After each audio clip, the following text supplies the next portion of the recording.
이라고 그러는데 그 뒤쪽 깊숙한 곳에 자궁이 들어있습니다. 자궁의 평균 사이즈는 계란 알만에 50g. 그리고 저는 환자분들한테 이 자궁이 오이를 거꾸로 놓은 것 같다고 설명을 드리는데요. 어떤 선생님들은 피만 같다고 설명을 하시는 분들도 있어요. 피만 거꾸로 놓은 것 같지. 그리고 사이즈는 50g 정도 되거든요. 그런데 이게 이제 더 커지거나 이러면 혹이 있다고 얘기할 수도 있죠. 임신을 하시면 이 자궁이 굉장히 많이 커지잖아요. 그러니까 뭐 양쪽에 날개같이 있는 곳이 나팔관이고요. 그 아래쪽에 엄지손가락 한마디만 하게 자리 잡은 것이 알주머니 난소입니다. 여러분이 궁금해하시는 자궁경부암이라는 것은 바로 이곳에 생기는 경부의 입구에 생기는 암인 것입니다. 국가검진에서 해주시는 팝스미어 서비코그라피라는 게 있어요. 이것은 카메라로 그냥 찍어서 다른 암을 전공하신 선생님들이 판독을 하는 것이고요. 콜포스코피라는 것이 있습니다. 질 확대경이죠. 이것은 의사가 직접 외래에서 특수한 염색을 해서 비정상적인 소견인지 정상적인 소견인지를 찾아내는 것입니다. 그리고 모든 암은 조직검사가 해주는 것이에요. 그리고 이 아래에 나와 있는 인유두동 바이러스 검사라는 것이 있거든요. 왜냐하면 경부암을 일으키는 원인이 이것이거든요. 자, 그런데 자궁 입구는 어떻게 생겼냐면 사과같이 생겼습니다. 사과. 그런데 경부암이라는 것은 자궁 입구, 사과를 중심으로 병적인 소견이 만들어지는 것입니다. 또한 자궁이 가임기 여성들에 있어서는 아까 그 사과 같은 보이시는 부분을 꽃으로 비교하면 꽃이 활짝 핀 것 같이 돼요. 마치 산호초나 진달래가 만발한 것 같이 되십니다.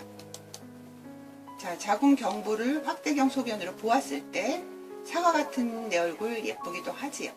그런데 왠지 사과가 이쪽에 보시면 희끗희끗한 부분이 노출되십니다.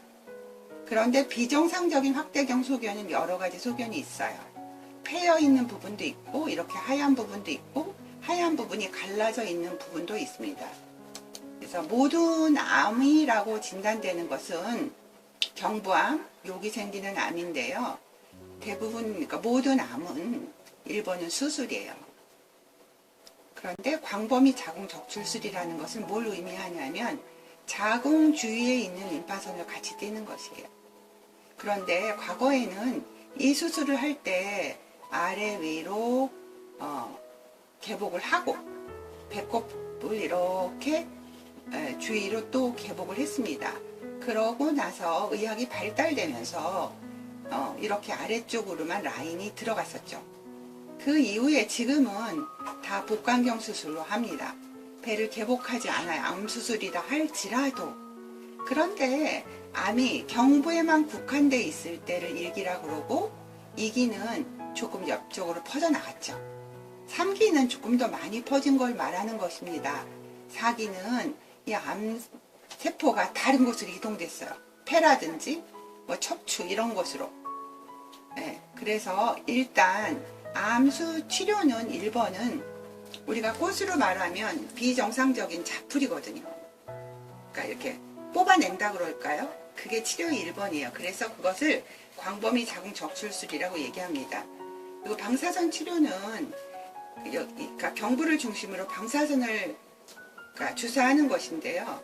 예를 들어서 수술을 하고 나는데 림파선에 전이가 됐다든지 처음에 암덩어리가 굉장히 컸다든지 했을 때는 추가로 방사선 치료요법이 들어가는 경우도 있습니다.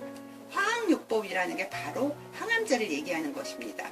항암제는 다시 말해서 수술을 하고 났을 때 림파선에 전이가 됐다든지 수술 전에 처음에 암덩어리 사이즈가 너무 크다든지 할 때 화학요법, 그 항암제 치료가 들어가는 것입니다.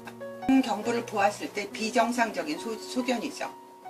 그런데 이런 경우는 보통 암 1기나 아직 그렇게까지 가지 않은 거거든요. 주로 상피내암. 그런데 이렇게 되는 것은 정말 자궁 경부가 다 변했죠.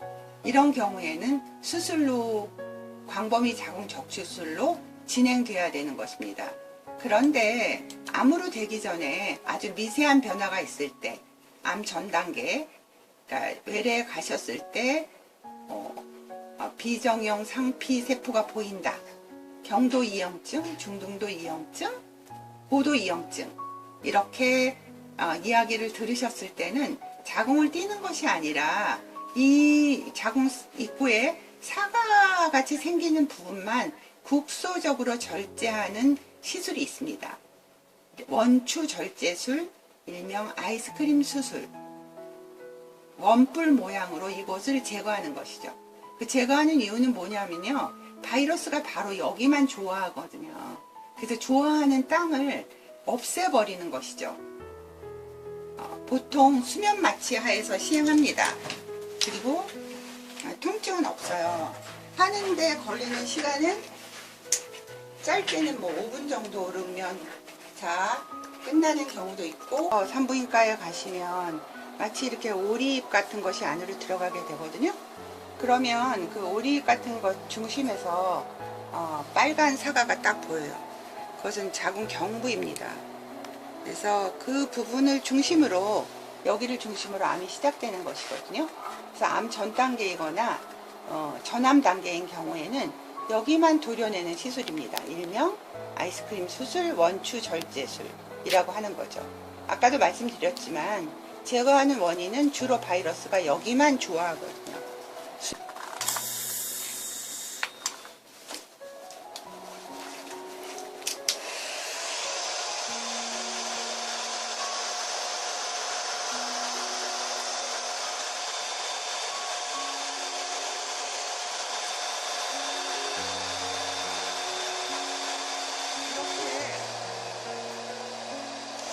푹 파이게 되죠. 원뿔 모양으로.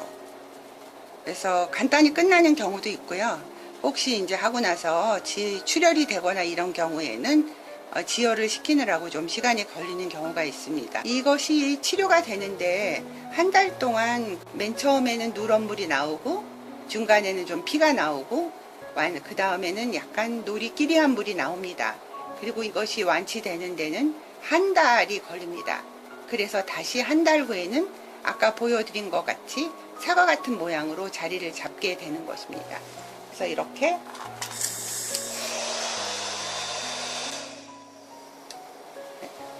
되는 것이죠. 원뿔 모양으로 경부가 제거되는 동영상입니다.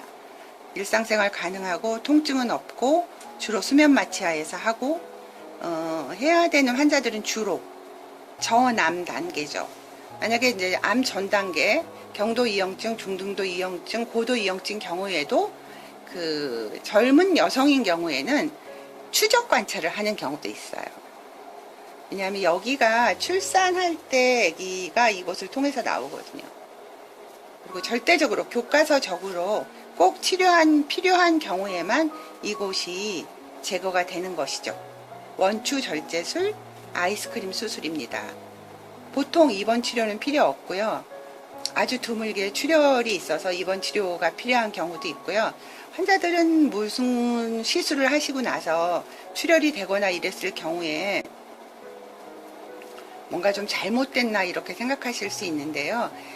이것을 시술하고 나서 간혹가다 출혈 때문에 응급실을 방문하시는 경우도 있어요.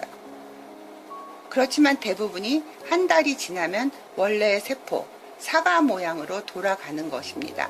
시술명은 아이스크림 수술 원추 절제술입니다. 감사합니다.